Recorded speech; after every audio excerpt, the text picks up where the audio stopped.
Yo, welcome to the show. I'm your host, Kenny the SC. In today's episode, we will break down one of the most anticipated matchups of the year between Clemson and Notre Dame. This game had ACC championship spots at stake, and most importantly, college football playoff hopes at stake for both of these teams. Jumping right into it, 4th ranked Notre Dame shocks 1st ranked Clemson in South Bend.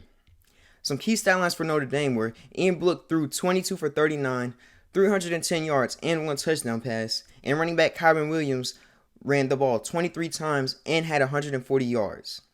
Key stat lines for Clemson were quarterback DJ Uiagalelei went 29 for 44, 439 yards and 2 touchdowns, and wide receiver Cornell Powell had 6 receptions for 161 yards and 1 touchdown.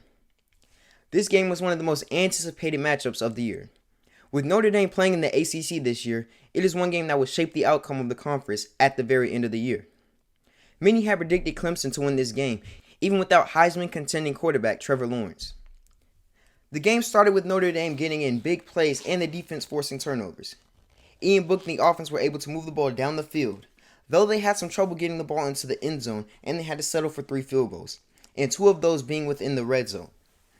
Able to get a 13-point lead, and the score was 23-13 headed into halftime, with a Notre Dame leading. Clemson did end up coming back in the game as many people expected them to.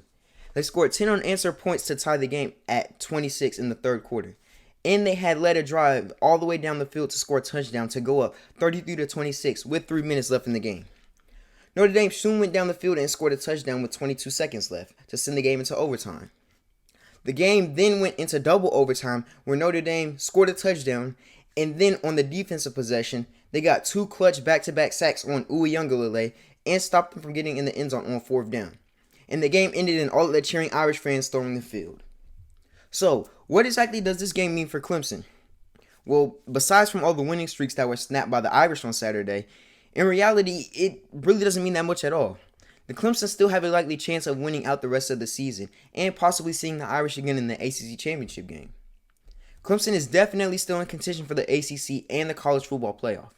Many Tiger fans will blame the loss on not having Trevor Lawrence in the game.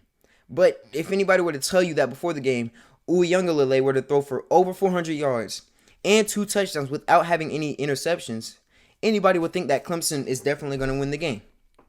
DJ played absolutely phenomenal, and you couldn't ask for a true freshman to go into a hostile environment like South Bend and play any better than the way he did.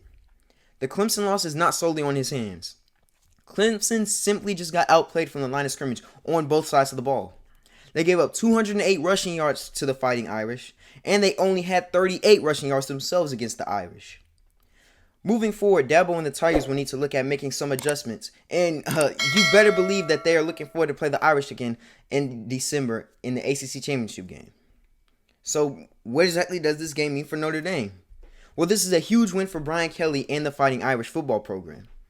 Up until Saturday, they had not beaten a number 1 ranked opponent in almost 30 years when they beat Florida State at home in 1993. The Irish have a solid quarterback in Ian Book, who made plays when they needed him to, and also did not turn the ball over, other than that fumble that he had in the red zone late in the game. Running back Kyron Williams proved to be a very reliable source, and was also a very crucial player as well. He put up numbers that nobody expected him to do against Clemson. Notre Dame played exceptionally well and did everything they needed to do in order for them to get the win. They also established themselves as having one of the best offensive lines in the country. They were winning in the trenches the entire game. And up until this point, Notre Dame has not been battle tested against any competition.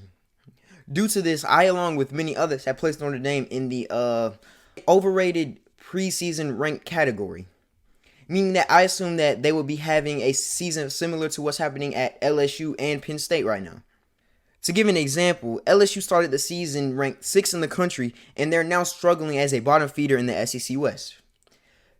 Penn State started the season ranked 8th in the country and are now finding themselves at an 0-3 record, seeming to search for answers. Notre Dame has also had a record of not showing up and losing in big games. They've done this against Alabama in the national championship in 2012. They've done this against Clemson in the college football playoff in 2018. And they also did this last year against Georgia in Athens.